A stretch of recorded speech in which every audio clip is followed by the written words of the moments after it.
sa pinaka-importanting requirement sa pagpapakasal ang Certificate of No Marriage o CENOMAR. Pero paano kung sa pagkuha mo ng CENOMAR, abay nalaman mong kasal ka na pala nang hindi mo nalalaman? Magbabalita si Ria Fernandez. Matapos ang mahigit 2 taon, handa nang magpakasal si Evelyn at kanyang nobyo. Ikakasal na sana sila sa Disyembre. Pero nung naglalakad na sila ng papeles, imbes na Certificate of No Marriage o CENOMAR, marriage certificate daw ang binigay sa kanya ng Civil Registry sa Bacolod. Gulat na gulat daw siya nang malamang 1 taon na siyang kasal sa isang Indian national. Hindi pa nga raw siya nakakatungtong ng Valenzuela kung saan daw ginanap ang kasal.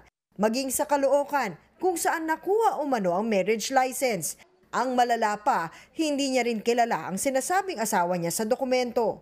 Tres, may kasal ko sa tao nga hindi ko kilala. Wala ko man lang nakita.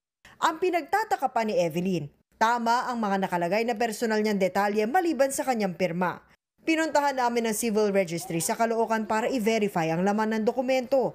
Dito namin nabistong sa ibang tao nakapangalan ng marriage license number ng kanyang marriage certificate. Base sa Caloocan Civil Registry Department, existing ang nakatalang marriage license number sa dokumento. Yun nga lang, hindi raw yun tumutugma sa mga nakasulat na pangalan. Ayon naman sa Philippine Statistics Authority NCR4 na may sakop sa Valenzuela Civil Registry, ministerial at depository lang ang trabaho nila. Ibig sabihin, nakabase lang ang kanilang local offices sa mga isinusumiteng papeles ng mga aplikante. Tingin ng PSA, biktima ng identity theft si Evelyn. Our NS has already instructed yung ating pong fraud management division to conduct investigation. So mag-uumpisa po tayo doon sa pag-iimbestiga from the time na nag-apply sila ng marriage license and also syempre kung sino yung nag-solemnize ng kanyang marriage.